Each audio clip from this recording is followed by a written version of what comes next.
Imanyano zabasebenzi zihlabe ikhwelo kubasebenzi zisithi mabahlangane babe yimbumba yamanyama kuba yeyele. Oku kuza emva kokuba i-CCMA igwebe ngelithi kusemthethweni ukugxothwa komsebenzi obengahambisani nemimiselo yeNkampani yokunyanzelisa ugonyo.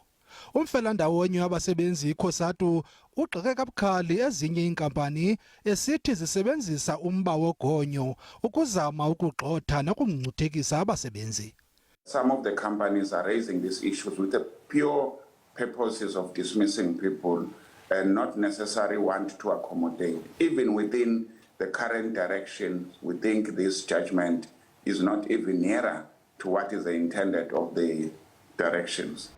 Kukho uloyiko ke lokuba esi sigwebo seCCMA siza kuvulela ikroba nezinye iinkampani ukuba zigxothe abasebenzi abangagonyanga. Yes, it is a ruling and it's not a precedent. It does not bind anybody like any other commissioners. Therefore, it's one of those rulings that needs to be tested in courts, and we believe that this particular employee must have capacity of challenging this particular ruling in a labor court. Ukanti le nkampani ithe lo msebenzi ugxothwe kuba ubebangela ukungakhuseleki kwabanye abasebenzi kuba ingagonyanga.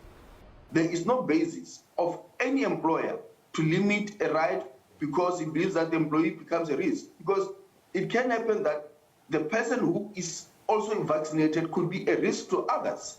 Usasiba jikelele weKhosatu umnumzana Bheki Ntshali uthi bagxeka urhulumente ngale meko bazibhaqa bekuyo. I think it's a failure of the state to really put a legislation about this thing and hoping that some ruling in the CCMA or some ruling in the labor court will try to put a precedent on these particular matters. Ezimanyano zabasebenzi zithi lo msebenzi ugxothiweyo kuba ingagonyanga kumele abhenele kwinkundla yezemisebenzi ngesi sigwebo.